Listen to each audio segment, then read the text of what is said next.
Hello, hello, hello. How's it going, everybody? Welcome back to the Pokemon Masterclass.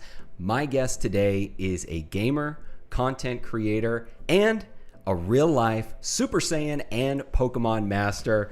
Please, everyone, welcome to the podcast, the great and powerful Rhymestyle. Rhyme, how's it going, buddy? You're gassing me up too much right now, but thank you for having me. It's gonna be a lot of fun. I mean, even before we started recording, we were already like talking about cards for like the first 15 minutes. So this is gonna be a fun conversation. Oh, for sure, man. I really appreciate you being here. I know this has been a crazy week for you. I imagine that every week is probably crazy for you, juggling 2 YouTube channels, streaming all the time, but then you added on to this week, we had E3 as well. How did that go for you? How was E3 and that whole thing? It's an interesting thing. It's one of those things where you have to like learn time management and how to balance it. E3 is just complicated because it's like you have to take time to record for the next day, but you also have to have that time open. So it's like if you know a conference is happening at 2 o'clock or 9 a.m. or yada yada, you have to be open for that because if something crazy gets announced, if you want to be live, you want to be covering it. So if something crazy gets announced, you want to get your reactions and stuff like that. And on top of that, videos afterwards discussing about what didn't happen, what did happen. It's never ending. But again, it's once a year. Well, actually, several times a year, but really E3 is once a year. So as long as you can power through that, it's not the worst. So I'll be honest with you. I've been super busy myself, and I did not pay attention whatsoever to E3. What were some of the big highlights, some of the things you were most excited to see? Guardians, 100%. I love Marvel. Guardians of the Galaxy is like one of my favorite movies from the Marvel series. And them announcing a Guardians game looks a lot of fun. To me, was at the top of the list. I'm excited for Halo. Halo has been a game that I haven't played since, I want to say 4. It's been almost like 10 years probably. And seeing that coming back, even though we still are probably a long ways away before we can actually play it, I'm really excited about that. Nintendo, to me, probably won the show, mostly because I'm excited for Breath of the Wild and all the other little games that announced in there, like Mario Golf. I'm excited for Monkey Ball, Super Monkey Ball's coming back. So, like, it wasn't the best E3, but knowing how we just went through the year of, the pandemic, where development was kind of like stalled and hard to do, I think, what we got is kind of like what I expected. I wasn't too disappointed with some of the things that we saw, but I just want to play some games. I'm just excited for what they're working on, and I know what didn't get announced at this E3, they're gonna probably announce in the next show or next year and stuff like that. So it's like I always have my ears open for what's coming next.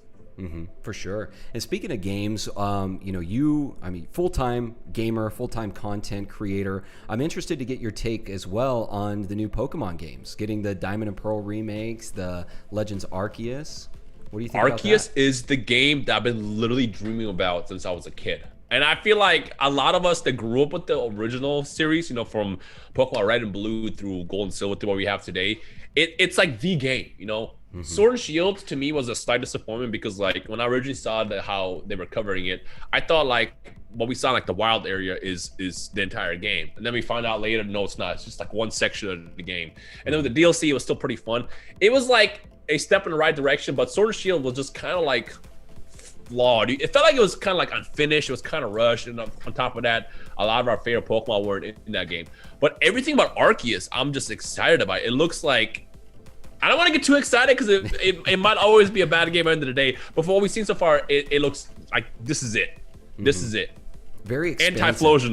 Anti-Flosion is gonna be a starter, so I'm excited about that too. Oh, there you go. Yeah, and it's so fantastic that we get to relive these games, these older games, in such a unique way now. I feel like when we go back and we take a look at the old Gold and Silver games, and no backlight on the Game Boy Color or anything like that, and we've got these new games coming out where it's just it brings a whole new dimension, a whole new world to Pokemon. Yeah. It's always so much fun. It's funny if you think about it. If you try to play the original Gold and Silver today, they're not exactly the most friendly games in regards to like the features that are present, but that's okay because we got Soul Silver and Heart Gold 10 years later after the release that make up for that. So if I go back and I'm replaying Gen 2, that's what I'm talking about, is Heart Gold, Soul Silver. And with how good those games were, I don't have any bad expectation that the Diamond and Pearl remix won't be just as good. I actually never played through the original Diamond and Pearl games because that was like the time in my life where I was kind of like not fully into Pokemon. It's kind of like one of those things where I was like, well, Pokemon's right there, but do I really want to play? Do I really want to learn all these new Pokemon they're releasing? And I kind of kept it like shoulder's length. But now that they're releasing this remake, I'm definitely hopping in. I'm playing through all those, and I'm going to experience those for the first time. Yeah, and I think that's a common thing with a lot of people around our age, right? It seemed like most of us got out of Pokemon right around Gold and Silver, right after Gold and Silver, Generation 2, and so we sort of skipped over a lot of those generations, and then really a lot of us, myself included, really came back in around XY era and rediscovered Pokemon. Same. Yeah. With Pokemon X-Y Evolution as well. Yeah. Oh, that's sure. That's what brought me back. Yeah. A lot of people out there that are listening right now, they kind of know me as the Evolutions guy, always speaking so highly of Evolutions. But Rhyme, let's go ahead. One of the things that I like to do with this podcast is the reason it's called the Masterclass is I like to really dive into the mind of the guests that I have on and really find what it is that makes them so successful or unique with their particular craft. And as I said before, you are a full-time gamer, full-time content creator, and I really want to get into that because there's so many people out there. What's funny is they did a survey a while back with like middle school or elementary school children. They asked them like, what do you want to be when you grow up? And the vast majority of them said a professional gamer or a YouTuber, a content creator. So I think this is something that more and more people are finding enticing and are wanting to make as a full-time career. So let's go ahead and take it back to the beginning. You said that you got back into Pokemon around 2016, but were you creating content prior to that? And how did it all really start for you? So I wasn't creating content for cards, but I was a content creator for Dragon Ball.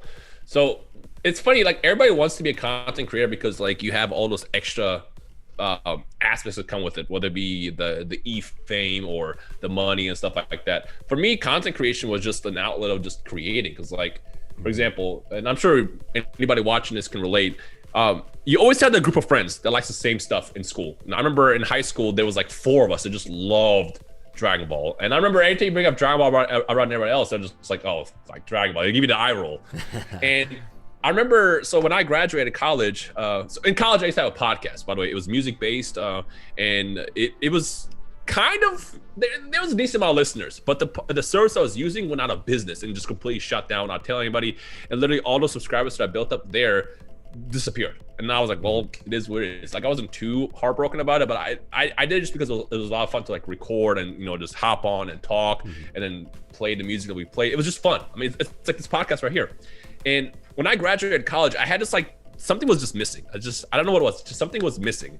And when I was interning for my job out in San Diego at the time, I came across YouTubers. I met some YouTubers at Comic-Con, and I found out there's this whole world where people literally create gaming videos. And I'm like, this is a thing? And people like listen, like people actually like watch this stuff. And they were like, yeah. So I remember when college ended, I was like, you know what? Let me just try it. I want to be able to just play these new games coming out. I had no intention of it being like a thing that blew up into a full-time job. I was literally just creating content because I just wanted to make something. If 10 people saw it, if 100 people saw it, 1,000 people saw it, there was never really like a goal. I just wanted to make something, put it online just because it was just fun.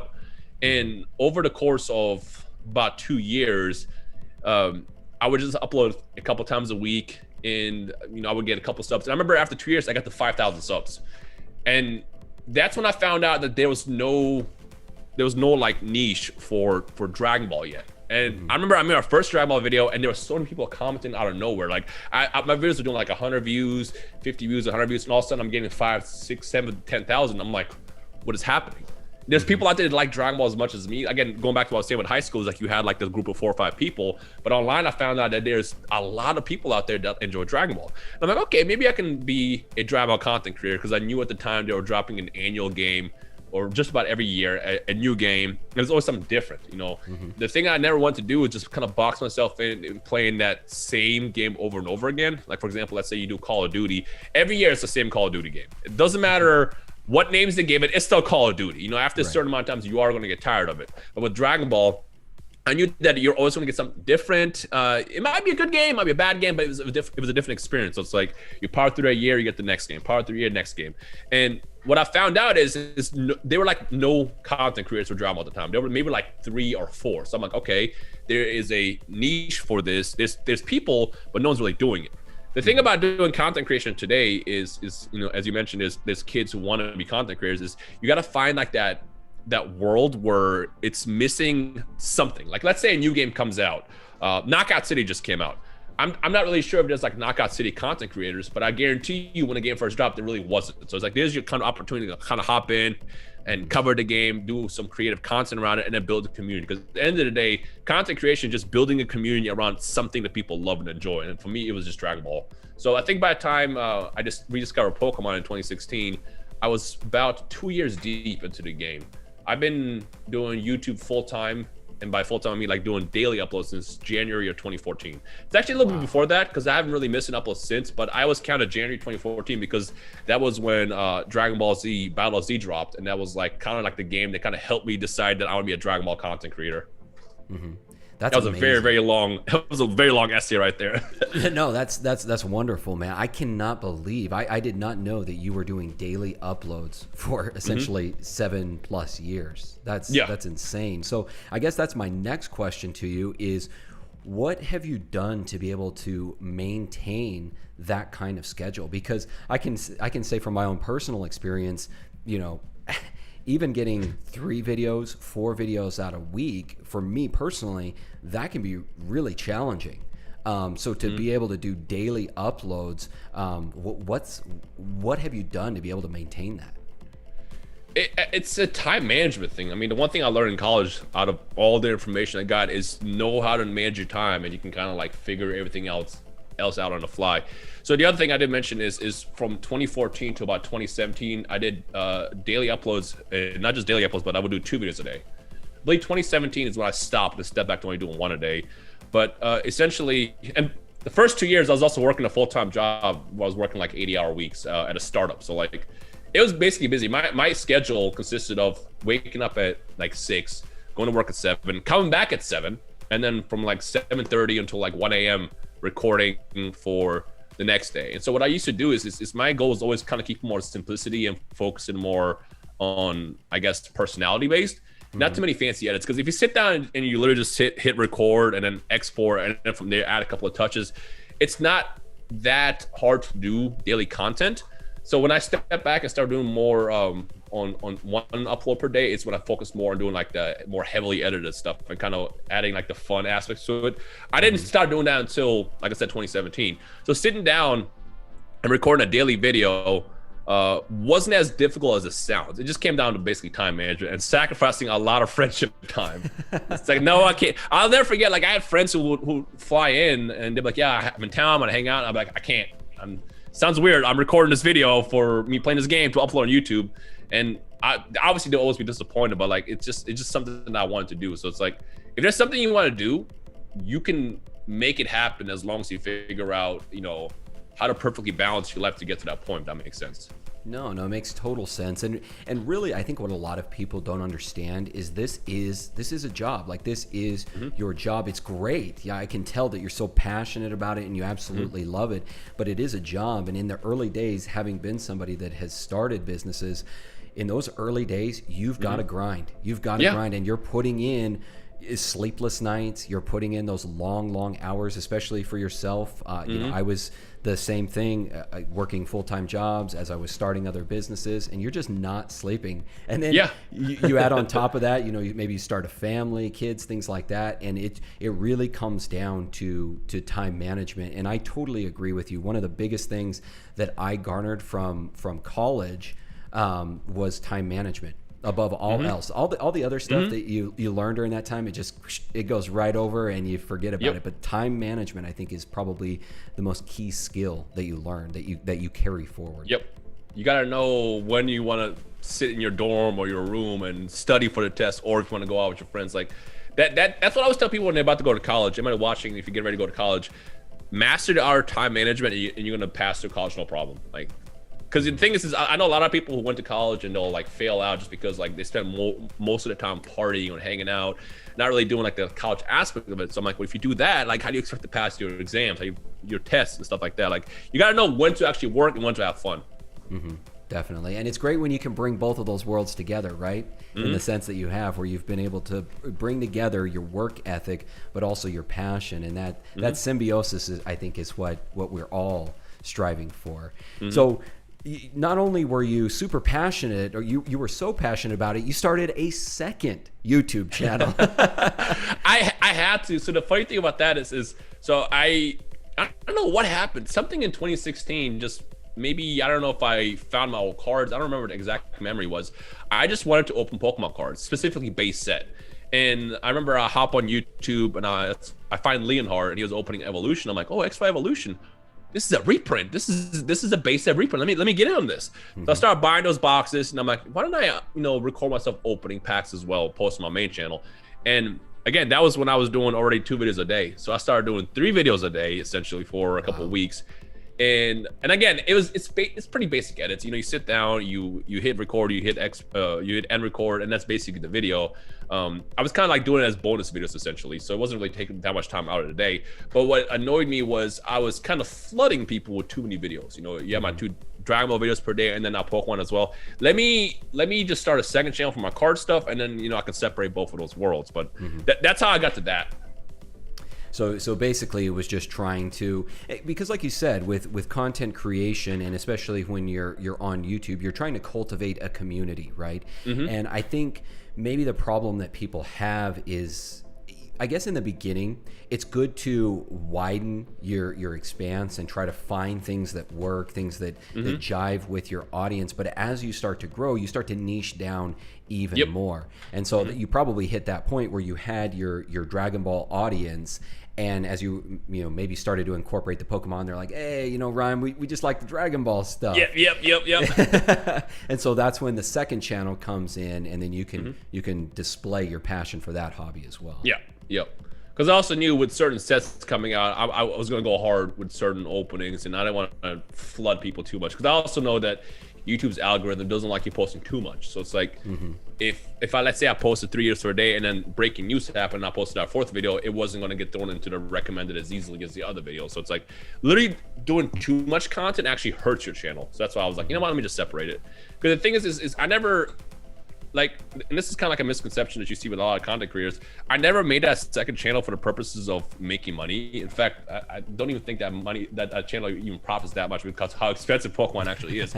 I literally just made it as a gateway where you can experience the joy of just opening stuff. Like I said, we all went through it. You get a booster pack, you open, you pull something hype. My whole goal of that channel and the whole point was to have that exist online somewhere. So when I switched actually to having basically a second channel instead of posting on my main channel, it was definitely bleeding money, but nowhere close to how it is today. Because I mean, you buy a base pack today, it's like $1,000. It's crazy. Yeah. But yeah, my goal was just to have something where I can post content for the people who love, the sounds of booster packs and seeing the shiny cardboard pop up and stuff like that. Yeah. Well, and I mean that's where I found you initially, and this was a few years ago. This was probably because initially when I got started in 2016. So many people probably got introduced to Pokemon through yourself. You mentioned Leonhardt, some of the bigger Pokemon YouTubers out there. I remember back in early 2016, I was watching Gem Mint Pokemon and like Primetime Pokemon. I hadn't even really delved into what would become some of the larger PokeTubers. And so it's just so interesting how people get into the hobby, who's their proxy for introducing them into these TCGs. So the other thing that I want to dive into here, we kind of got into it, is you were given a little bit of advice for new people, for people who are considering starting content. Over the course of the last 7-8 years that you've been doing content, what's some of the biggest lessons that you've learned along the way? And I'm sure you've probably shared these with your audience before, but for people watching today, what are like the big takeaways that you think would put them on the path to being successful? Growing is very hard. Again, even though I put the work in, I feel like if I put the work in today that I put in the past 8 years to be a content creator today, I think it wouldn't work. And the only reason why is because it's the world today is so much more oversaturated with content creators. Everyone wants to do it, as you said. So the common mistake that I feel like a lot of people do is they'll find that one platform to grow on, and that's kind of like where they put all their effort in. So for example, let's say you want to be a Twitch streamer, all you do is just do Twitch. Twitch has a terrible discoverability. So it's like, where are you going to tell people that you are a streamer? You could stream for like 2 years straight and never grow. And still keep doing it, you're wondering what's happening. You're not doing anything wrong. It's just the algorithm sucks. Algorithm dictates everything in content creation. So you got to figure out how to go somewhere else. Whether it be, I like to recommend TikTok. TikTok, is has a pretty decent algorithm in getting discovered. You can grow your personality there, or on Twitter or Instagram, just somewhere where people can come around your community. And as you're growing, you can be like, by the way, I got a channel. By the way, I stream. By the way, I do this. And from there, just one at a time. But it's the common misconception I also see is people think it happens overnight. It's like you'll see a big channel and think, man, they're lucky, like they just do this for for a living. But it's like, but we have to get to this point.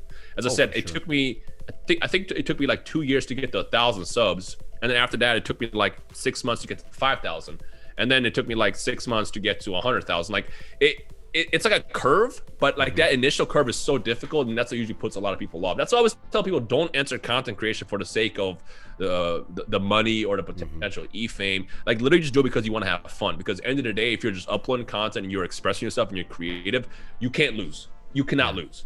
Even if you never blow up as a content creator, you are still basically expressing yourself, you're creating, you cannot lose that way. And if it happens to turn into something, whether it be like a full-time thing or even earn some money in general, like let that kind of be like a bonus. No, I totally agree. And one of the reasons that I even dove onto YouTube, which is funny because for me, my niche is more like financial related. And prior to starting, I was thinking to myself, who is ever, because I have a background as a financial advisor, and I thought, who would ever want to hear the two words of finance and Pokemon together? But it worked, right? And it was very symbiotic and serendipitous in that it happened I started at the right time, right when Pokemon started to take off in early 2020. And sure enough, like people started to gravitate towards that kind of content, and also this long form content as well. You're starting to see that more and more, where people are wanting to see collaborations. They're wanting to see people within the Pokemon community collaborating with each other, speaking with each other in long form conversations. And so that's the other thing that I would say is that if you think that you just don't have it, you don't have the knack for YouTube, for content creation, I think a lot of people will surprise themselves, because it surprised me, because I never thought that anyone would want to hear the type of content that I was presenting. Would you agree? That's the thing though, there's something for everybody out there. Like one of my favorite quotes I read online was, every single Pokemon is someone's favorite Pokemon. That also applies to content creation. Any kind of niche you come up with, someone's going to want to watch. You could be just someone who collects socks and you show off your sock collections every single day. Someone's going to watch it. Now, I found out in my old job, and this kind of blew my mind, there's a whole community of people out there that collect like Coke cans, like used Coke cans and Coke products, because they love Coke that much. There's a community for literally anything out there. All you have to do is just kind of like dive in and explore and find it, and then build your community around that, and then grow for yourself. And that's why I always tell people, like, if you want to create content and do any of that, you just gotta start. Hop in, have fun. Don't be too hard on yourself and trying to figure out numbers, trying to figure out what equipment you want. I recorded with a broken aux cord from a microphone for like the first year and a half, like, cause that's all I have. Like as long as you improve the equipment over time, that's all that, like just create. That's all you gotta do, just create. Yeah, and it's a natural progression, right? You start out somewhere, and then slowly over time you start to learn other things that used to be very difficult for you become routine, and then you just build upon that. That's great. And the reason I ask is, you and Randolph Pokemon are really the two that I've had on the podcast thus far that are really full-time content creators. So I always like to get into the mind of people like yourself, because you really are entrepreneurs. You're a very good example of an entrepreneur, because you've essentially built this Rhymestyle empire, if you want to call it that, of and it's all based upon that hard work and being persistent and fastidious and all these things that is the hallmark of an entrepreneur. It's just that in this realm, it's in the form of a content creator, but you're still an entrepreneur. Yeah. So that's fantastic, man. And so everybody out there, if you're listening, watching, take it from our man Rhymestyle here. Anything else, other than like the time management, those essential pieces, anything else that you've learned along the way that you think would be important? Not to be hard on yourself when a video doesn't perform well. Like, it's very easy for, you to work super hard on the video, be excited about it, and the second it pops out, like, the views aren't exactly there because, like, 10 out of 10. 10 out of 10. That's like the worst. The worst thing to see on your dashboard is a 10 out of 10. To kind of explain to those who don't understand, on YouTube, when you log into analytics every single day, it rates your video on a 10 basis. Like, a 1 out of 10, it means like it reached a lot of people, it's being recommended. 10 out of 10 means you're trash and you should stop. That's kind of like how you feel at the end of the day. Yeah. But the way I see it is for every time you have a video perform bad, and this could even be a succession of videos doing bad, next week is going to be better. Or let's say, a game comes out, like Drama Fighters is the one I've been playing a lot on my channel in the past like 2 years. When Drama Fighters finish their season 3 DLC, it's like, well, what happens now? So you just kind of see numbers decline over time. But if they announce season 4, it does this. So it's like you kind of just got to be ready to fail. It's going to happen a lot. You're going to work on that one video that fails. My favorite thing that we always have a joke about is the video you work the least amount on is the one that for some reason explodes. My most popular video on my channel is actually me playing through Attack on Titan. Actually, it's got 4 million views, and I remember I imported the game, and the funny thing is I had to import it, which was like $80, and at the time I didn't have money, so it's like the $80 hit.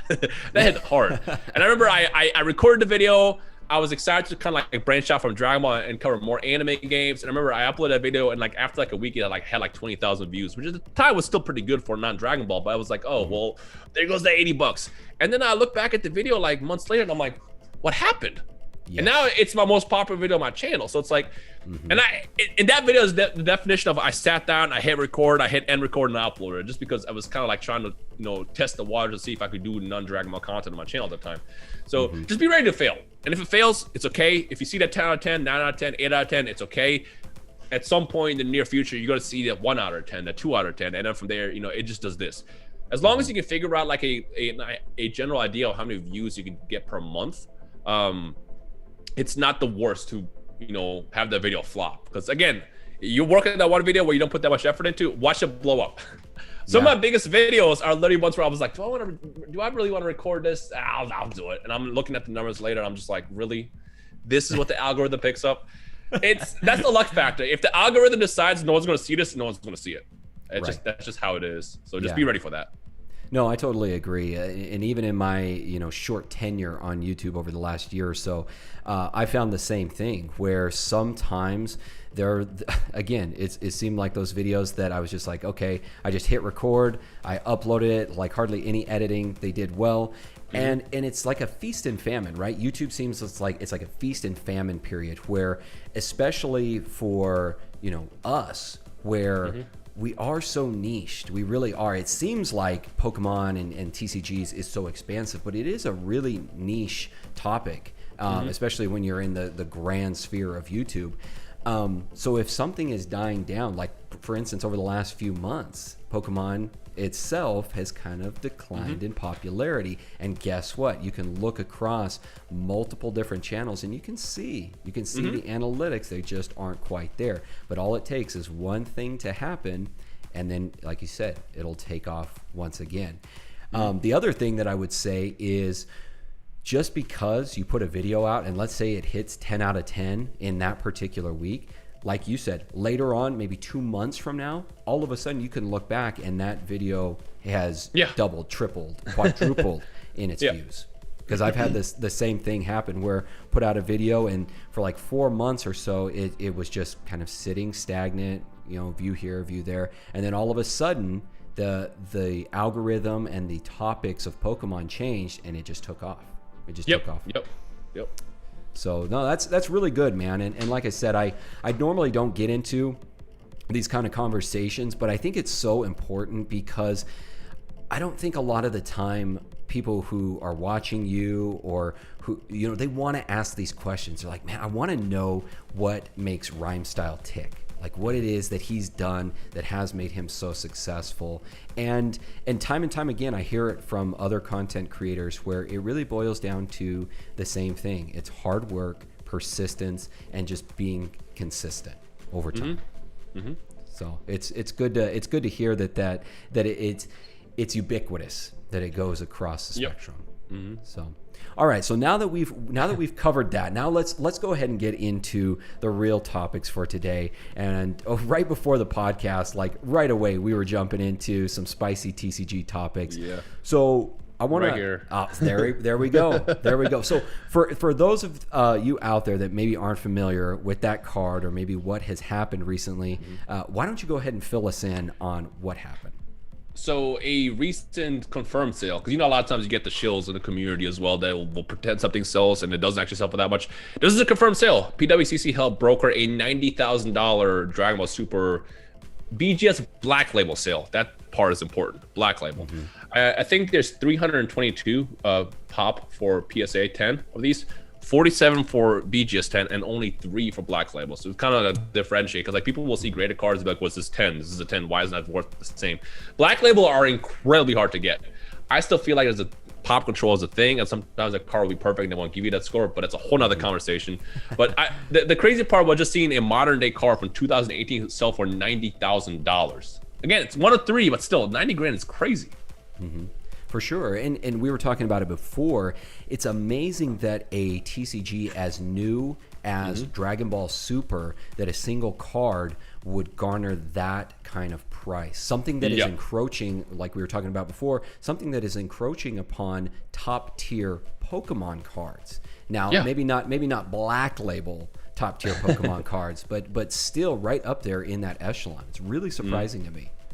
For the record, in case people don't know, and I don't know if you know this, there are only 2 hollow WotC cards that have the Black Label. And they're actually both from Neo Genesis, which is kind of ironic because Neo Genesis is always known for the terrible print quality. It's Blossom and Togetic. Those are the only Black Labels that exist for, and I think they're both unlimited as well. Those are the only Black Labels that exist for the original WotC era Pokemon cards. So if it gives you an example, like, even though Blossom and Togetic aren't necessarily the most popular cards, I'm sure like the value behind us alone would be ridiculous just because they are, you know, those prices. But imagine they have like, imagine we see a Black Label Charizard one day or a Lugia, like how crazy the prices are going to be. Because we saw that BGS 10 Lugia sell for $144,000 the other day.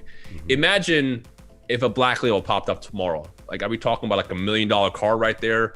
You know, we know that the BGS 10 Charizard that Logan was wearing, potentially $1 million call right there just because it's 1 of 3. But imagine a Black Label that's like $5 million potentially right there. It's crazy. It's crazy how one label can have that much of an impact. But end of the day, I always feel like pop control is a thing, and I just want to know how many of these Black Label cards are basically the exact same quality as like a regular pristine 10, or how many times we've seen a PSA card, a PSA 10, be secretly a BGS 10 that hasn't been potentially crossed over yet. It's crazy how like that one tiny label makes that drastic difference of a card. And actually, I don't know if we're going to talk about this, but you know, the ironic part about that Charizard that Logan was wearing, that was actually the one that crossed from the Charizard he bought from Gary for $150,000. Really? I had no idea.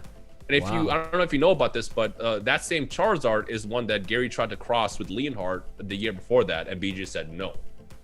So it's like there's controversy going on right now that you know, maybe because it's Logan they did it. I don't think that's the case. Honestly, this is my problem with grading sometimes, is it just the opinion comes down to the grader.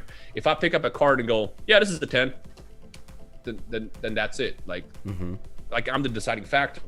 I think honestly what just happened was they received a card and they were like, yeah, this is good. Whereas, you know, when Gary tried to cross it originally, they're probably like, yeah, maybe this isn't the BGS 10 quality yet. I don't know. It's weird. Like, again, it just comes down to the opinion of the person. Yeah. And if they decide that this is a 10, then I guess it's a 10. But so that's why I always say collect the card. Yeah, I got two questions. You brought up two really good points, something that we've been talking about for a while now. The first one being, do you think that those prices that we're seeing with black label cards, are people paying for the black label or for that card being a black label? And maybe I didn't explain that well. Is it because there's so few black label cards out there that basically collectors or big time investors, they just want to be able to scoop up the black label cards regardless of the TCG? Or do you think that the TCG itself also plays into that? I think the black label definitely helps, and I get it. I am lucky enough to have this. This is a unlimited Typhlosion. This is one of 4. And when I originally pulled this, I've always been the big Neo Genesis guy. I was super into Neo Genesis. My first goal was Lugia. And I remember when I was trying to pull Lugia, nobody cared about that card. I remember seeing it on eBay for $1,100 and thinking like, man, that's a lot of money for a card. Let me just try to pull one instead. Not realizing like what the quality behind these cards actually were. For me, it's always been like, I want the cards. But then when you find out, excuse me, there's 4 of these? Like, think about it. If you're a millionaire and you bought your houses, you bought your cars, and you still got millions of dollars, what do? You try to get the things that, you know, bring joy to you, whether it be the nostalgic factor that came from Pokemon or Dragon Ball, or you try to find those collectibles that maybe you just want to be a collective art. Because at the end of the day, this is just high-end art, if you think about it. Because it telling you how many of these cards exist is a big deal. And I mean, if I knew I had one of 3 BGS Charizards, I would never get rid of it. I will never. I don't care what. Like, I've gotten crazy offers for this. I will never sell this. Like, I just, because I know if I get rid of it, I'm gonna be like, damn. Like, was it? You're never gonna get it back, right? I'm never gonna get it back.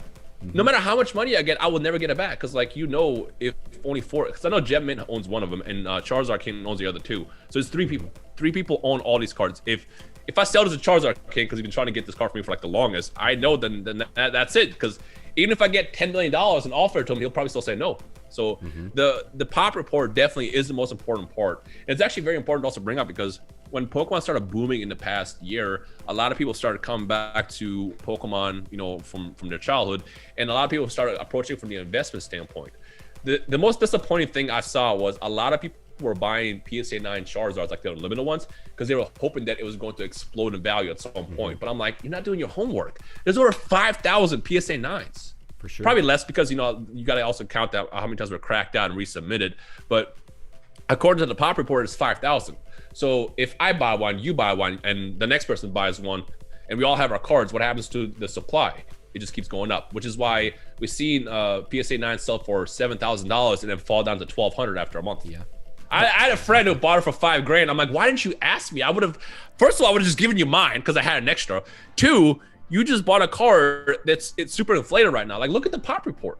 But this is why PSA 10s and BGS 10s are so much more desired, because you know the limit of how many exist are like far lower. I mean, 122 PSA 10 first edition Charizards versus like the thousands that exist. Same thing with the unlimited version. I think for the unlimited, there's like 400, 500 of them, something like that, and 5,000 PSA 9s. Like, pop report is everything at the end of the day.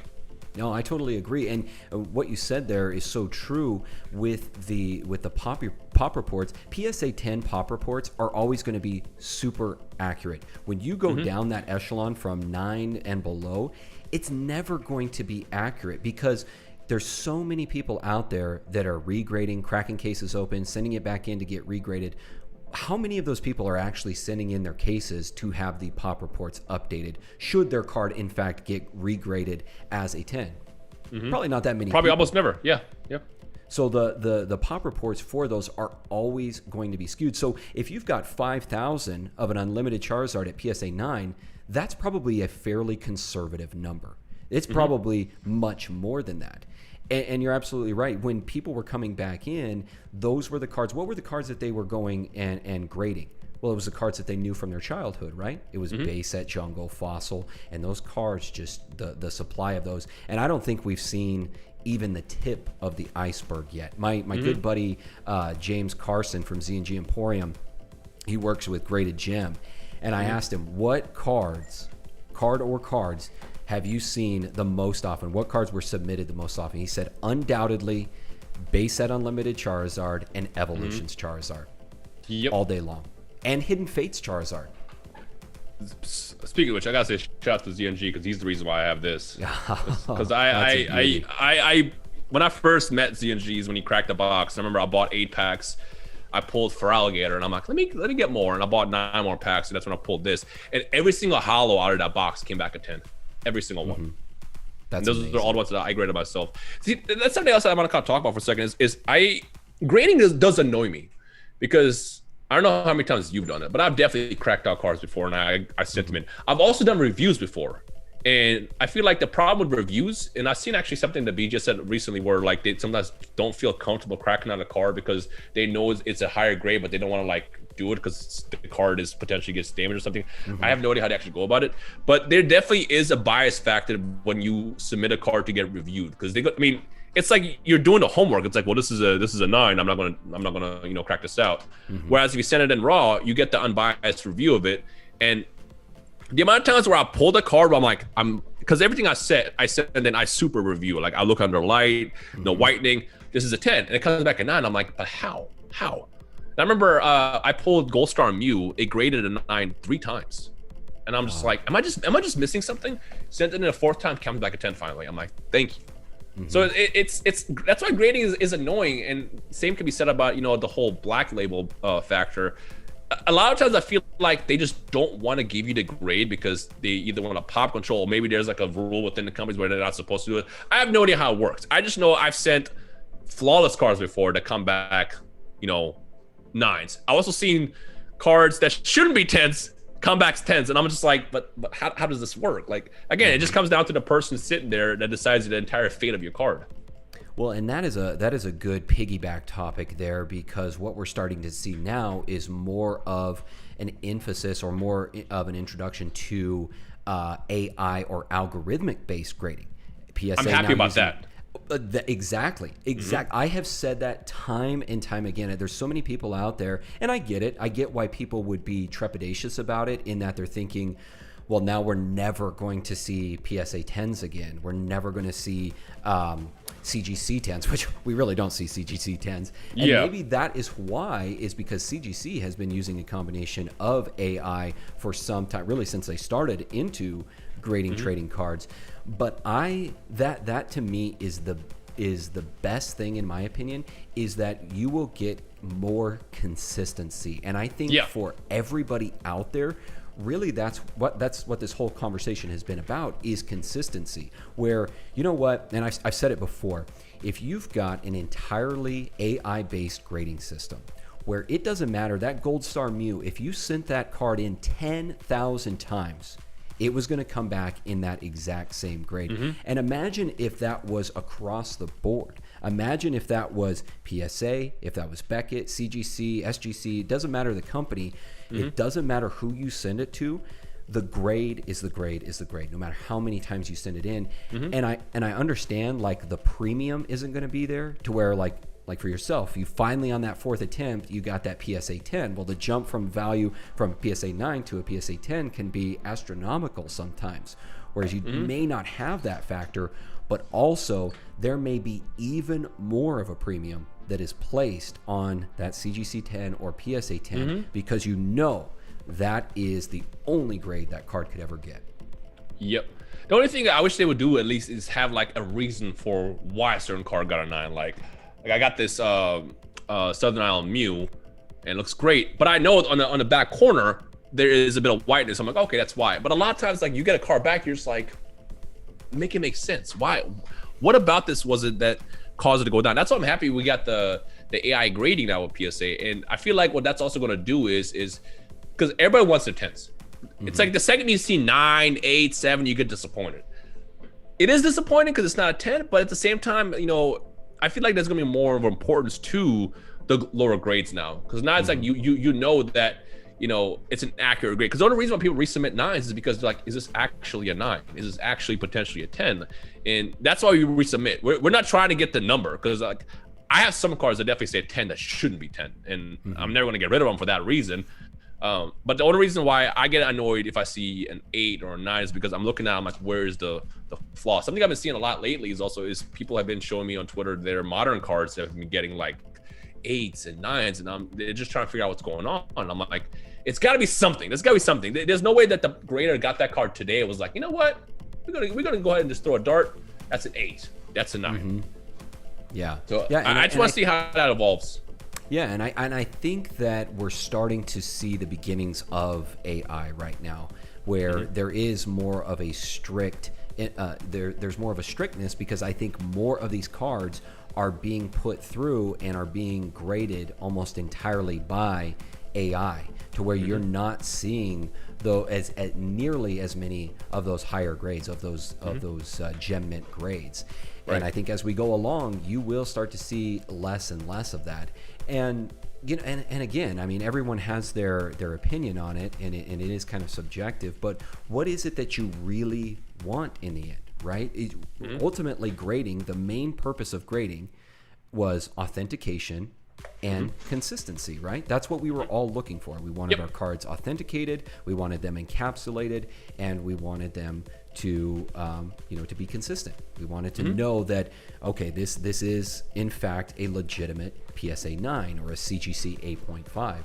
And I agree. I think that the AI, and the more that we move to AI, I mean, from a business standpoint and from a job standpoint, maybe it's not so good, for the graders at PSA, because perhaps eventually they become phased out. But maybe you make those people even more specialized, where then maybe their focus is just on maybe it's the black label cards. So you've got the AI that is taking care of everything that is basically, up to like that PSA 10 to that Beckett 10. Yeah.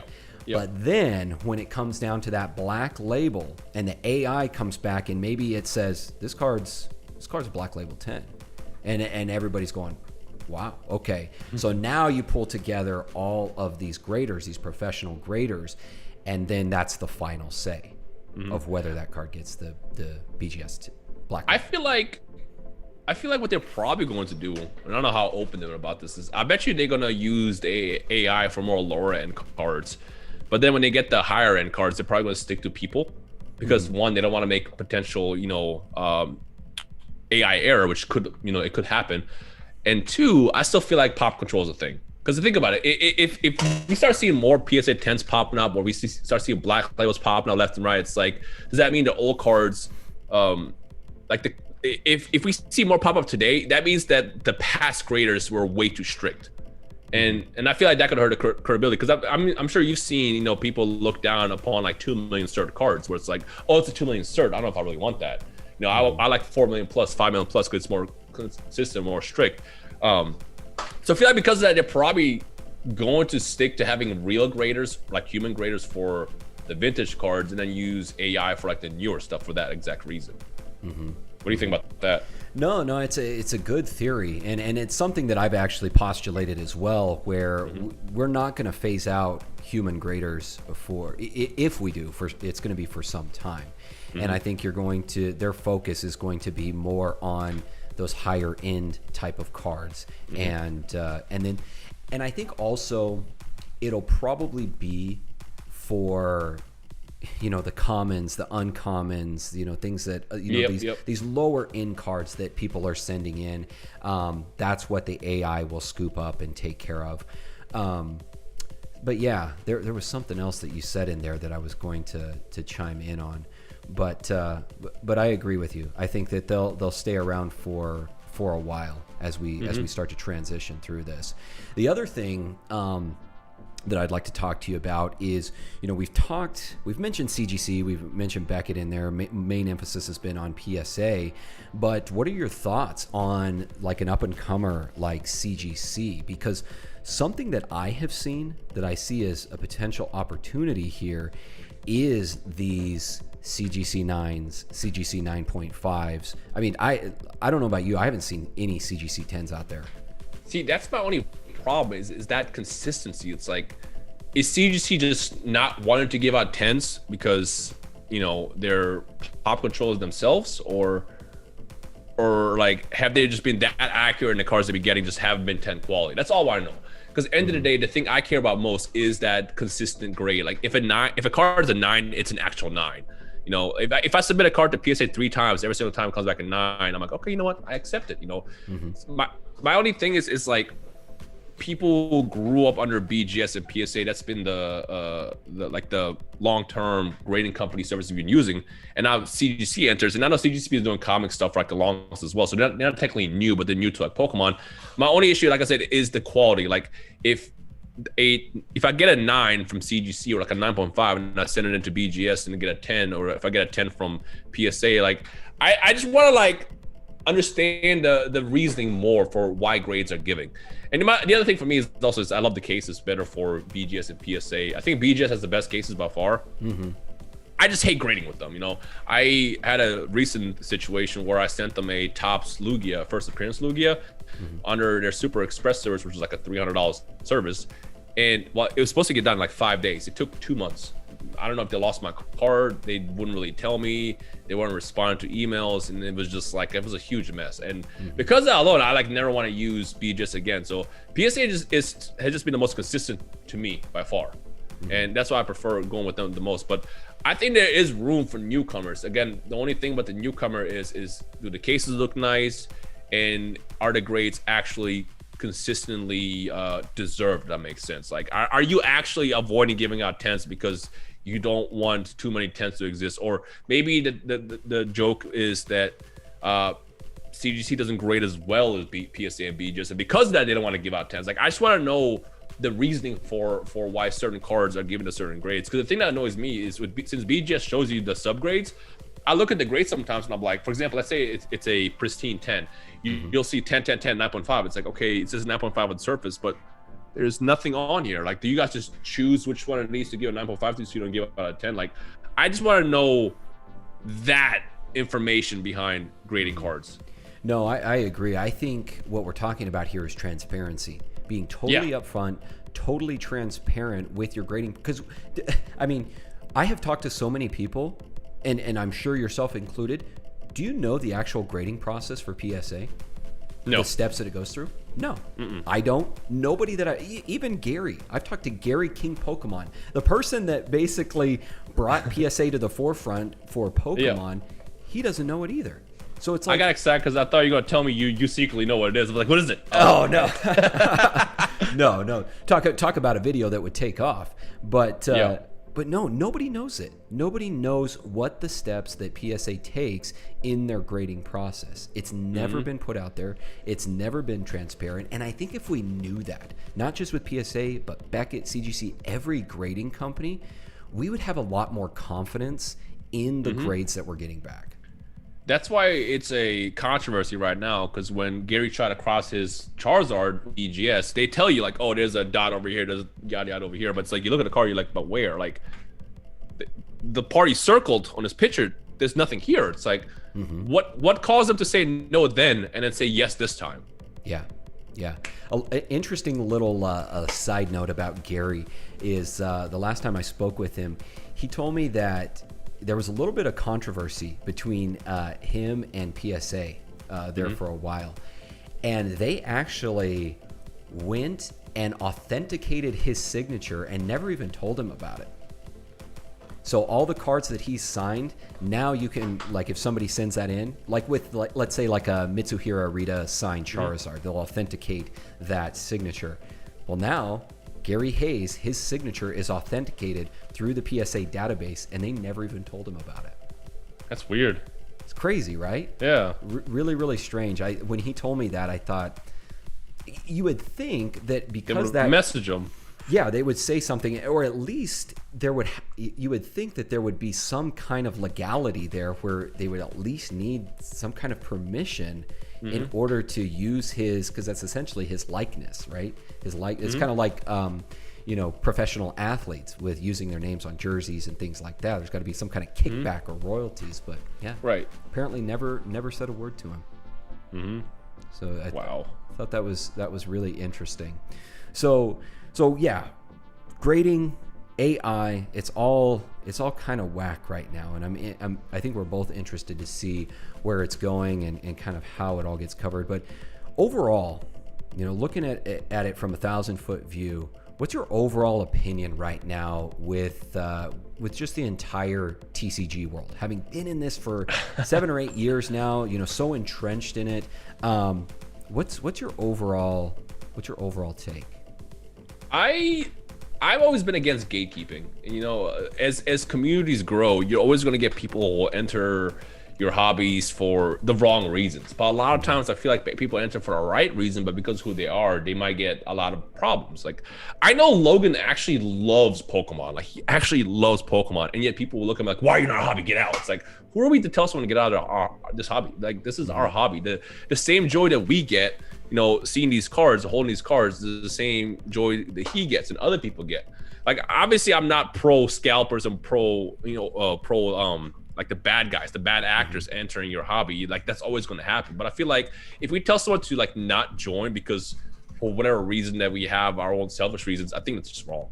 And Pokemon is in an interesting like stage right now where, you know, there's issues getting product because you got scalpers who are reselling it because they see all these crazy prices online. They're just trying to basically flip it and make a buck. You know, it sucks, especially if you're playing the game. Like, people who play the game right now have so much issue just getting products so they can play because, you know, you got collectors and scalpers who are like also fighting them to get it. It's I don't know, like, is it in a good place? I don't know necessarily. I always think as something grows, it's good in the long run, because to me, the way I see it is any bad actor that enters a hobby, they're not there for a long run. At some point, they're going to disappear. It's you just have to deal with their annoyingness temporarily, but overall, in the long run, you're going to see these people disappear, and like the real ones are going to stick around. And we've seen that. We've seen scalpers kind of like decrease over the course of the last couple of months because they can't sell the product that they've been basically reselling as well as they could, you know, a couple months ago. But I don't know. I just want to see what happens in the course of the future with Modern. I think Modern has a lot of potential. You know, I love the art in Modern, sometimes even more than the original stuff. Obviously, you got the nostalgia that you get with the original cards, but the art today looks so good. That's why I always tell people, if you want to get into Pokemon, this is the best time to do it. You know, you got so much good art there, so many good sets, so much accessible sets as well. Well, accessible air quotes. But just like, if you like a Pokemon, collect it. That's all I can tell people. Yeah. And I totally agree with you. I think that when you get into something like this, the people that you were talking about, the scalpers, the short-term fickle flippers, people like that, they're going to exit. And it's not the first time that we've seen this, right? In the early days of Pokemon, we saw the exact same thing. I can remember Walmart and Targets, the shelves empty and cards only kept behind the customer service counter. That was the only way that you could actually purchase things. They allocated it to you. So allocations have always been a thing, in Pokemon specifically. So this is nothing new. And those type of people, they don't last for very long. All it really takes is an abundance of supply, more people going and this is a macroeconomic issue, right? A lot of people see this as in a vacuum, where this is really a macroeconomic thing where you've got a lot of people that are not back at work or are still not going back to work because maybe they're earning more on unemployment than going back to the factory to print Pokemon cards or Magic or Yu-Gi-Oh or what have you. So that supply chain issue is not always going to be there. And that's all it really takes, is more of an abundance of supply, or perhaps even a decrease in the overall popularity of some of these hobbies for those people to leave. So it's just a matter of time. And then beyond that, for the people that want to stick in it for the long term, whether you want to be a collector, and this is what I found, is that most people are a combination of everything. They invest a little bit, they collect, they play, they maybe create content.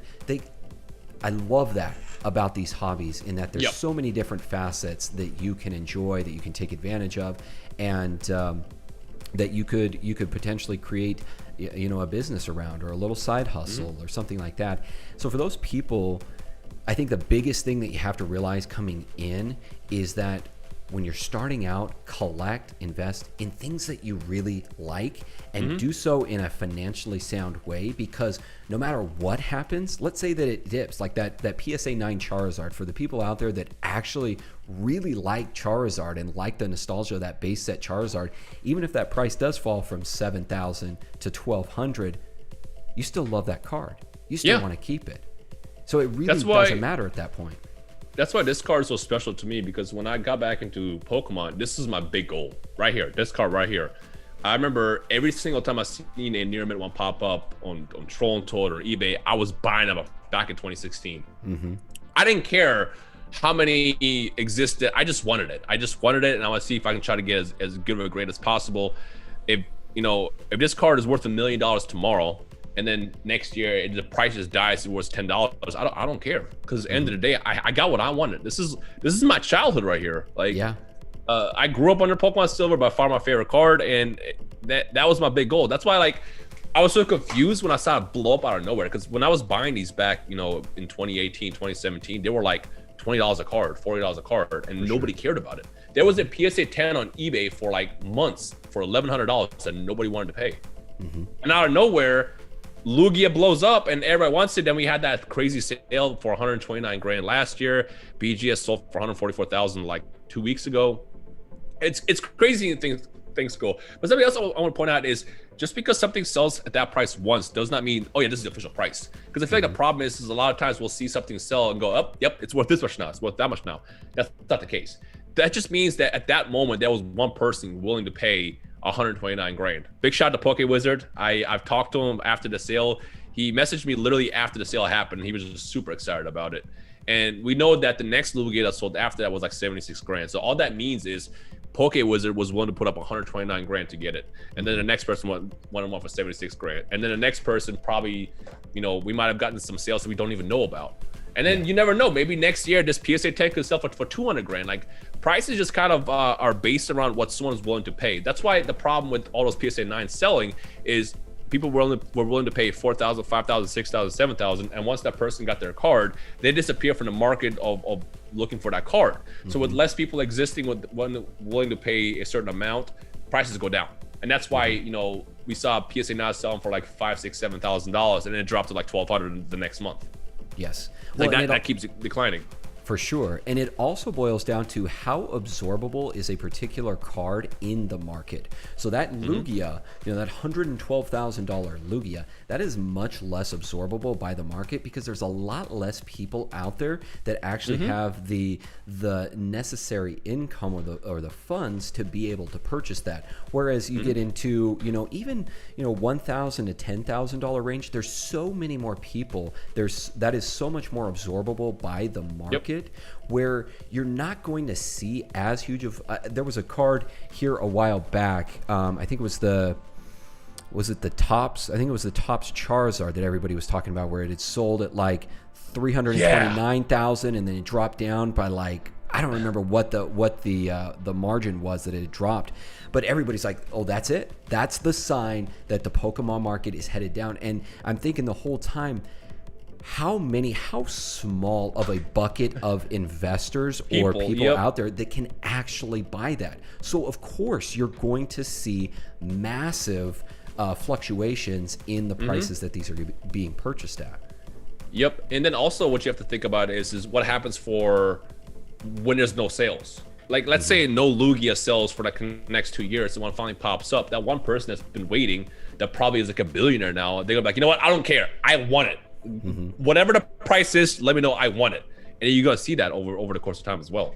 Yeah. Well, I mean, I'm sure both you and myself have done that before. Maybe not quite to that extent, but if you really want a card, if you really think there's an inherent value in there, or if it has a lot of sentimental value to you, I'm willing to go in and pay the premium on it. I might go in and bid 200% above market value on that card, because I either find the intrinsic value for later resale, or it's the inherent value or the sentimental value that I have attached to it. And so I'm going to do, like, Gem Mint Pokemon is a prime example for that. That guy, time and time again, will go in and pay well above market value because he wants the card. He needs the card, and he's willing to do that.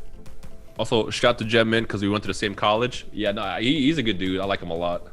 Yeah. I had him on the podcast here a few months ago, and he is just one of the most genuine people. And that's what I found really throughout the Pokemon hobby. A lot of these people that you've seen time and time again in the hobby, just really genuine. Gem Mint Pokemon, Gary King Pokemon, yourself, a lot of other content creators out there, and that's why it baffles me sometimes with the negativity that sometimes gets gets put out there around Pokemon, because what I found is the vast majority of people that I come into contact with are really good people. 100%.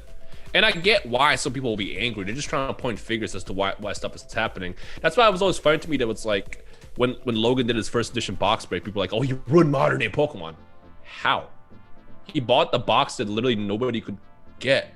And, you know, like I remember I saw some video. I forgot where it was. It was some video where someone was like, you know, because he did that box break, now I can't get this box anymore. And I'm thinking, like, when he did that box break, that box was like 150 grand. Like, I feel like those boxes have already been out of reach for a long time. Yeah. But yeah, no, it's funny seeing like a lot of people, like, you know, someone's a collector when you meet them. Like again, when you and I got on this call, we immediately start talking about cards. Like, we didn't even like have like an introduction. We just immediately start talking about the cards. Like, you know when someone's an actual genuine collector behind stuff. But at the same time, I get why people are frustrated. You know, if you are playing the game and you can't get any packs because content creators are open to left and right, I get why people can get frustrated. People are just trying to figure out where to place their blame, and like, it is what it is. Unfortunately, something that's going to happen. But like, again, I just feel like if you're a true collector, it's so obvious and it stands out. At the end of the day, these are the ones who are going to end up here in the game in the long run. Yeah, it's because we love it, you know, and we always have loved it. And this is whether Pokemon grows to new heights, whether it stays the same, whether it decreases in its popularity, that doesn't take anything away from us, right? We still find just as much value in it, just as we did before it was really popular. Or you know, now we were talking about before with Dragon Ball Super, where for me, so much of my childhood was Dragon Ball Z. Now that we're starting to see these TCGs come out, now I'm starting to get into Dragon Ball Super, and I'm starting to find a passion for that. So I guess that's. I know that you've got some streaming to do tonight, so I know you probably want to wrap this up here soon. And what I'll encourage everybody in the chat, first of all, thanks you guys for being in the chat. Go ahead and throw in any questions that you have for Rhyme, and we'll go ahead and jump into those. But what I'd like to kind of wrap up here with you, kind of the final question that I have here is, we've talked about Pokemon, we talked about Dragon Ball Super, we haven't really talked about Yu-Gi-Oh! Or Magic or any of those. But this is such an exciting time for TCGs in general. And I'm interested to know what new upcoming or maybe new brands that are coming out with TCGs that you're most excited for. That's a good question. See, I always try to avoid entering other TCGs because I'm already obsessed with so many. Like, I'm obsessed with Yu-Gi-Oh!, Dragon Ball Super, Pokemon. I almost fell into the Digimon hole. I mean, because Digimon is something else I grew up with, and I love the new sets that have been coming out. I try to avoid it, to be honest, because I don't want too much stuff basically taking over my life. But I think for now, I'm just kind of like, I'm cool with what I have. But if something else happens that really catches my eye, if the art ends up being amazing, like let's say for some reason they have, you know, Yu Yu Hakusho or let's say maybe there's like a whole series of different anime put together into one where they have this new set coming out, I might fall into stuff like that. Because again, I mean, I got literally a Hiei cell on my wall. Anime is something that's also been a big part of my life as well. So if we see something like that, I might fall into the void. But for now, I'm just sticking with this. Yeah. So among the TCGs that you're sticking with your tried and true, your rock TCGs. What would you like to see? What would you like to see Pokemon? What would you like to see Dragon Ball Super, Yu-Gi-Oh? What would you like to see them do that would really make you the most excited? Oh God, let me get a Neo Genesis evolution. Imagine we have X-Y evolutions with Neo Genesis or just a Neo series in general. I would love that. Because I want to open all the Neo, as much Neo as I can, but it's just so expensive right now.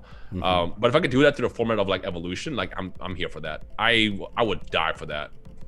So I'm gonna put this out there because I have some people over in Japan, some pretty strong, pretty reliable resources over in Japan. Okay.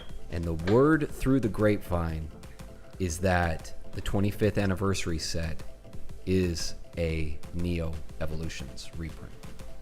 that's the case, I'm gonna go crazy. But So- here's the thing, right? We know now with the products that have been released and these mini booster packs that it's going to be really small. And we just got word, I think yesterday, that Japan's 25th anniversary set is like really small as well, like under 100 cards. So that's where I'm like, okay, if it is a Neo reprint and it's a really small set and you're only getting these mini booster packs, what's really going to be in there? You know, what are they going to just take? Are they going to take the Neo Genesis Lugia and the T17 Typhlosion and some of these, you know, really popular cards, and that's what you're going to get in there? Or that's where it really threw me for a loop, because I was saying the same thing. I was like, okay, 25th anniversary set, that is a Neo Evolutions. I even made a video on it. It's like, this is my number one choice for what it's going to be. But when they threw that at me, that threw a real curveball of them saying it's going to be a really small set, and the ETBs that we're getting are going to just have mini booster packs. So now I'm just like, oh, maybe it's not. See, this is the part where anybody, like, there's gonna be people who will be excited, there's gonna be people who will be disappointed. For me, if you give me a Typhlosion reprint or a Lugia reprint, I'm here for it. That's all I want to see. I do want to see some uniqueness we had, though. I mean, obviously we had the uniqueness with Evolution. You know, the cards were updated to 2016 standards at the time. But I want to see if they could do something else, maybe like a different hollow pattern or something. I'm here for it. You give me Neo, I'm here for it. Oh, for sure. I've said the same thing before. Neo, that entire era of cards is by far my favorite. I really think that at least for Wizards of the Coast era cards, that was the high watermark for Pokemon. Yep. I know agree. a lot of people will say Skyridge and Aquapolis and things like that, but I really think that those cards are just above and beyond everything else. I agree. 100% agree. Yeah. All right, man. Well, we will. I tell you what. You hear anything on Neo Evolutions, you let me know. If I hear anything, I will let you know. Sounds good. All right, let's go ahead and jump into a few questions here from people in the chat. And just for the record, no rush for anything. Like I said, I could talk about this for hours. If we end up sitting here for the next hour talking about questions, I'm here for it. Like, I just like talk about this stuff. So just no rush. All right, good deal. Well, that's good to hear. I know, like I said, I know you're a busy man, and I'm sure everybody on your streaming platforms is like, where's Rhyme at? Where's Rhyme? All right, let's see. So RDG, this is a really good question, one that I've been meaning to ask you today. What's your favorite TCG? Dragon Ball, Pokemon, or Digimon? Pokemon, 100%. 100% Pokemon. Yeah, Pokemon, because I grew up with it. Digimon, I wouldn't even put in my favorites, just because I remember I collected Digimon as a kid, but I was always like, am I supposed to collect this? I feel like I collected Digimon as a kid just because it was like another thing that existed. But for me, the hierarchy definitely is Pokemon, Yu-Gi-Oh, and then Dragon Ball Super. Okay. Yeah, you know, and like I said, I've been getting into some of the other TCGs as well, and I mean, Pokemon has always been my favorite. But we were talking before the podcast, Dragon Ball Super, just, man, those cards are just hitting on a whole nother level, man. They couldn't get me when I was a kid. And I think just because, you know, the original art was just literally just scenes from the show usually. But with what they've been doing with these, like, these look so good. Like, the quality is good too. Something I like about their quality is, like, when you open a pack, it's pretty much PSA 10 right out the pack. Like, they put a lot of love into their cards. Whereas other TCGs, you'll open the cards, you just be like, what happened? Did this come out of a cat factory with so many scratches is on it and stuff like that? And the art is top tier. They got the whole limited factor behind it that makes you really want to collect the secret rare. I think they nailed it. I think the Dragon Ball Super card game has super potential for crazy long-term growth from the collectible side. Now, going back to the old Score Entertainment cards, what do you think about that era? What do you think about the potential there? I like the scorecards, but I feel like, didn't the scorecards only cover certain parts of the show? They didn't go like past like the Frieza saga or something like that? Or, is that what I'm remembering? No, they did. They went all the way through the Majin Buu sagas. In fact, I still have a lot of those cards. I think what had happened, so Score I think Score got bought out by another company, and then that company went under. And then I think they actually tried to come out with another Dragon Ball Z card game after that, but it was a big flop, and so it never really went anywhere. And Score itself, from what I remember, it only had maybe a 2-year, maybe 3-year run.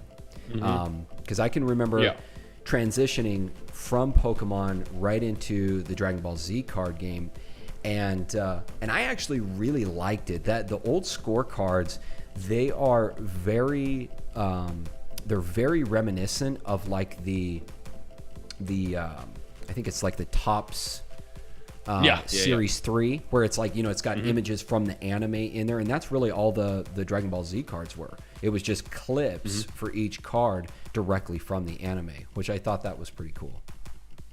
Yeah, I think what lacked for me was none of my friends were into it, because it's like growing up as a kid, everybody was into Pokemon.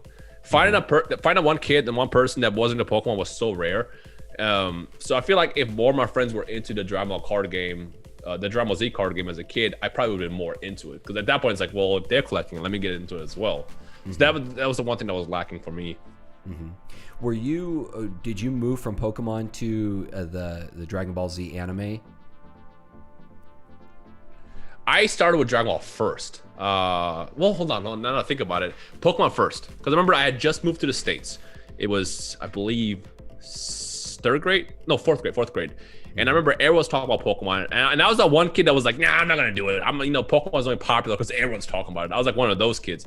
And then I remember my friend who had both blue and red gave me his red copy to borrow. Was like, yeah, just play it and let me know what you think. And I did the unthinkable, by the way. I went home, I didn't know, but I erased his data. I started with Charmander, and I played through the entire weekend. And I brought the game back the next day. It was like, you erased my copy? And I was like, was I not supposed to? Like, I didn't know that was taboo. So he let me keep the copy of Red because of that. But that's how I got into it, and that's how I fell into it. And I remember, I was super into Pokemon, and it was all Pokemon. And then one day I come back from school, it was 5th grade, Toonami started airing Dragon Ball Z.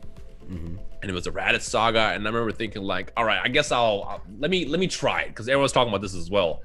And next thing I know, I'm coming home every single day from school, and I'm like, next episode, and here we are today. Oh, dude, it's so funny because they hyped up the episodes so great on Toonami, because they always had the voice of Optimus Prime that always did like the little teasers for upcoming episodes. I don't know if you remember those, dude, but you can jump onto YouTube now and you can find Dragon Ball Z Toonami promos, and to this day, I love the promos. They're so good. They give me goosebumps to this day. It's just chills. So awesome. Yep. Yeah. So because that's how it was for me. So I started with Pokemon, like the anime, the TCG, and then I moved because it was right around, because I would have been right around probably 12 when Gold and Silver was ending, and so it was kind of a natural progression to move into Dragon Ball Z. Right, it was a little bit more of a coming of age type of show, and a little bit more masculine, if you'll call it that.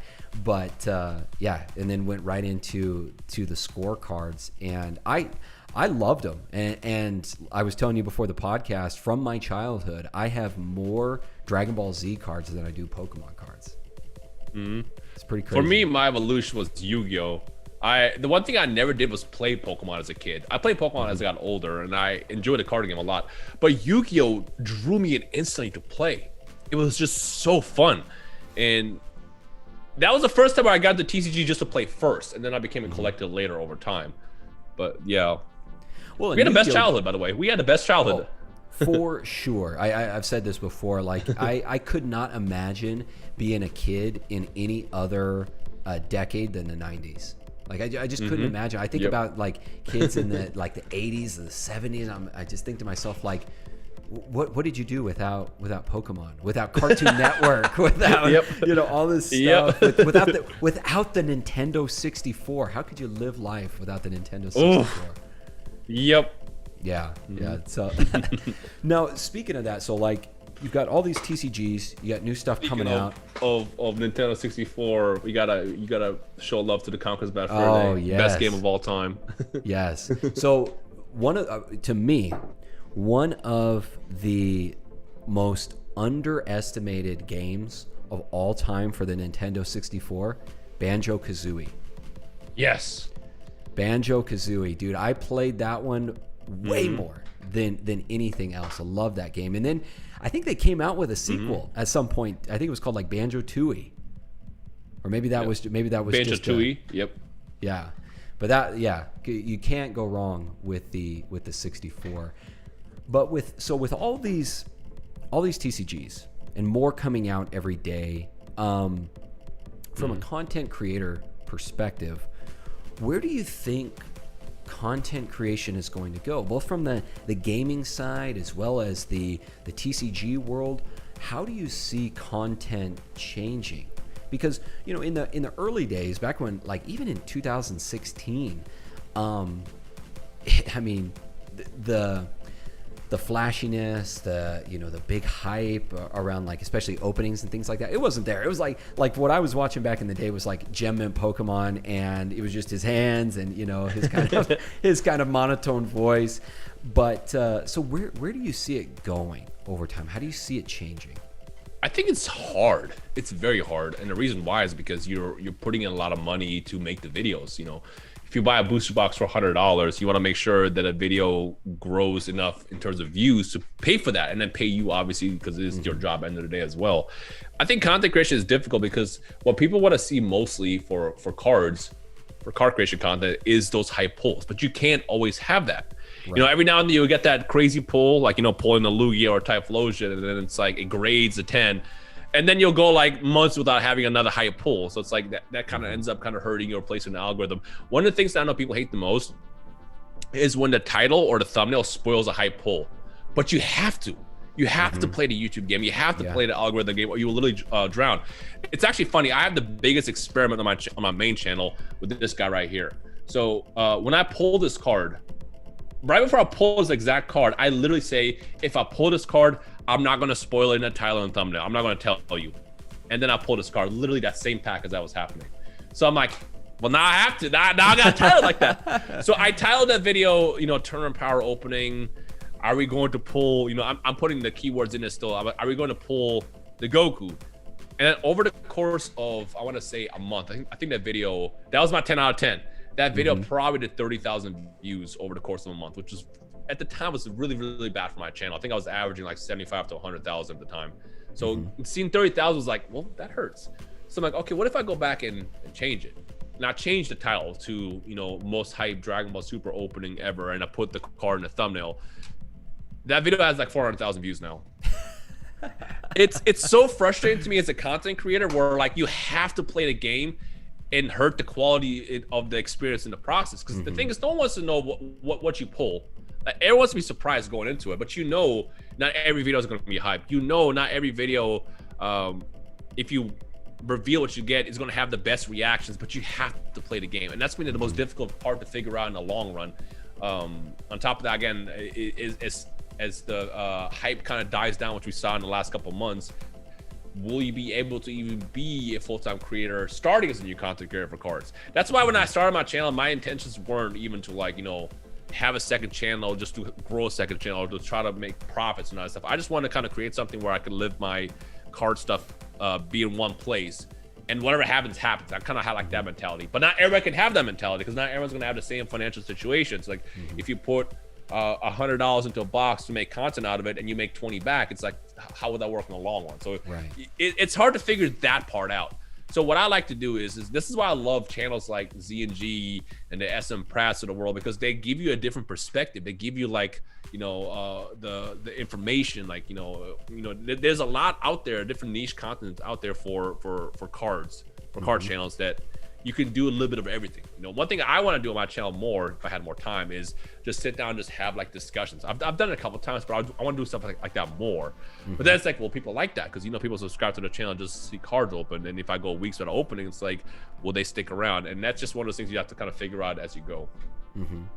Yeah, you know, I can tell you that from my experience in doing this podcast and having these conversations, like, it's by far and away my absolute favorite thing that I do on my channel. Like it's, I think a lot of people, like you said, people come to your channel because they want to see those hyped openings. They want to see those really great cards pulled, and that's what that's what brought them in the first place. For me, they came in kind of like for Z and for some of these other channels. They come in for the information. They come in for like that finance side of things. But at the same time, like that's what brought them in. But there's also other things that I've done where they're like, oh yeah, I like that just as much. And I think it's a little more difficult the bigger that you get to try to pivot and try new things, because your audience has become so accustomed to the content that you've put out. But I think people, and I think content creators, we have to understand that it's a malleable thing. It's a changing dynamic, and like you said, ultimately you want to create something that is sustainable in the long term. You want to be able to do this for 10, 15, 20 or more years. So is it a viable thing to, I look at, and I love Leonhard. I love his videos as well, but I wonder at some point, like, will we become so numb to these really expensive openings to where like that's all that like people are wanting? That's all they're craving from Leonhard, where it's just like, all I want to see nothing but first edition base set packs. I want to see nothing but first edition Neo packs open. And it's like, is that sustainable? And if you don't pivot, are you going to be able to do that for any period of time? One thing I always see people do is they'll mix, because again, you can't just do a whole video doing vintage openings. You could have in 2018, but now, like I said, Neo Genesis packs are like $1,500 for first edition. Base set is like $1,000. You can't take 8 packs and spend $8,000 on a single video. It's impossible. So what people would sometimes do is, they'll do like modern openings and then mix in the vintage later. And oftentimes, like, I'll watch videos like that, but then a lot of times I find myself just skipping forward, and it's like, again, same question: is it sustainable in the long run? But the thing that I always realize is, with every massive reach you get, you always retain the people that want to see that kind of content. So like, let's say, you get 100,000 subscribers over the course of a year, doing vintage stuff, for example. If 10% sticks around for everything else, you just keep doing it over and over again until you get those people who are always come back for that kind of content. That's why a lot of times you'll see channels that have like 10, 20 million subs, but they're not getting 10, 20 million views per video. They're getting like, 1 to 2. Like, it's because they retain that percentage of people that want everything. It's like, I have 1 million subs on my main channel, but I don't have 1 million people watching every single video. Like, you got people that will tune in for Dragon Ball Fighters, someone will tune in for Xenoverse. I just recorded a card video that I'm going to post this weekend. I have no idea what kind of reaction I'm going to get with that. I know some people will care, but like, that's kind of like what you have to do when you're a content creator is you try to reach as many people with hopes of converting people to view it, and then even small percentage of people will come back for everything. Yeah, because, and that's really the people that you're ultimately appealing to, right? It's that core group of die-hard subscribers. Those are the people that you're really creating the content. You're creating it for everyone because you want everyone to be able to enjoy it, but ultimately it's those people that you're really targeting and appealing to.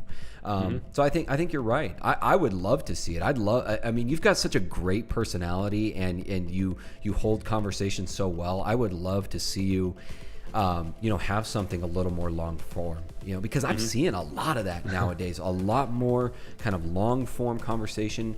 And that's why, today and in a lot of my episodes, I try to get like deep below the surface with my guests, because I found, even before I started YouTube, I watched you, I watched Leonhard, I watched all these guys, and I always thought to myself, man, if I just had the opportunity to talk to these guys, I want to get to know them. I want to get to know you as a person. And I think through these more long form conversations, you have that opportunity. You can kind of get a little bit deeper into it. And, we were talking before we started recording today about what it is that could really bring the community back together.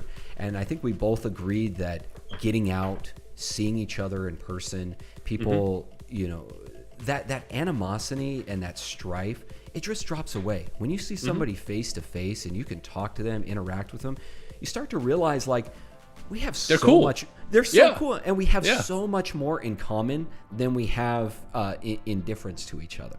Yeah. No, it's funny you say that, because the reason why does someone hate somebody? Because they see them do something and they think that they're, you know, certain, like, I feel like a lot of times outside when someone actually does something terrible, like obviously that's an obvious one, but like, let's say there's a content creator that's like the nicest person on earth. There's gonna be someone out there that doesn't like them. And the reason why is because they develop this idea of who they think they are. Like they're this terrible person that stomp on puppies and stuff. And they're like this awful person. And then you meet them, you're like, oh, you're cool. And this is why I was talking about Logan is I met Logan. I've opened cards with Logan. He loves the hobby. He loves Pokemon. He spent like he spent one of his anniversaries with his girlfriend at the time opening a base set booster box. Like people don't know this kind of things because they see what they think. It's like, oh, he's in this because of the money. He's in it because of the hype, the clout. And it's like, no, he grew up with the stuff like we did. He loves it. And that's why I like it, when you do come face to face with a lot of people, you kind of get to know, because online you just see a video, you just see the photos of Instagram, you just see the tweets, you don't really know somebody. That's why I always say, like, whoever you're watching on YouTube or Twitch, you don't know that person, but when you meet them, then you kind of get the idea, like, oh, okay, I get it. You know, I've even had people over the course of my time, the past 7 years on YouTube, where I'm like, I don't like this person, I hate this person, and then I meet them, I'm like, huh, yeah, we're the same person. Why did I not like you? I don't get it. So no, I agree on that. Yeah, and I think that is something that more and more people are getting a taste for. They what, you know, because it's tough. You know, it's not easy to see somebody like yourself in person, you know, unless they're maybe at the same convention. So, you know, through things like this, they're like, okay, I got a little bit better idea of Rhymestyle. I like him. I like him a little bit more now. And I think that people are really, I mean, the proliferation of podcasts out there, and it's just in its infancy. Podcasts are just in their infancy. I mean, you think about how many YouTube channels are out there, and you compare that to how many podcasts are out there. I mean, it's like 20 to 1. It's crazy. It's crazy. So I think podcasting and this long form conversation, I think it really is kind of the way of the future. And I would love to see it. I would love to see you know, yourself and you know, some of the other guys that you consistently collaborate with doing a little bit more discourse and things like that. I think it would be awesome. That was always my goal with my content on my main channel. That's why I never tried to be super extra with how I do my edits and stuff like that. That's why I always felt like if I sit down and I'm just myself, and I turn the camera on and the game on, that's gonna work. And that's what ultimately did work over time. And but yeah, no, I agree. Yeah. Well, dude, I'm super excited to see what you'll do. I'm excited to be able to maybe meet you in person soon. I know that now that things are starting to open back up a little bit, and we're starting to get out and about. Who knows? Maybe by end of this year, maybe next year, maybe Pokemon Worlds or something like that. It'd be really fun. It'd be fun to see all of these, you know, all the content creators getting together again, and all of us getting it together in person and being able to share this in the way that it was meant to be shared. Cracking packs, trading. Yep. Yeah, definitely. Well, Rhyme, again, man, I truly appreciate your time and taking the time out to speak with me today. I'm sure everybody that's listening or watching is probably already subscribed to you or is familiar with you. But I want to give you the floor to announce maybe anything that you've got coming up, anything that you want to kind of fill people in on and give them the inside information. I operate on a per day basis, so I barely know what I'm doing tomorrow. I mean, that's always been, you know, going back to the time management thing, that's always been my philosophy to life. It's like, just live in the now. I guess think about tomorrow, you know, for me, in my case, you know, making my video for tomorrow, but just live in the now and then just do it on the fly. I guess live life on the fly.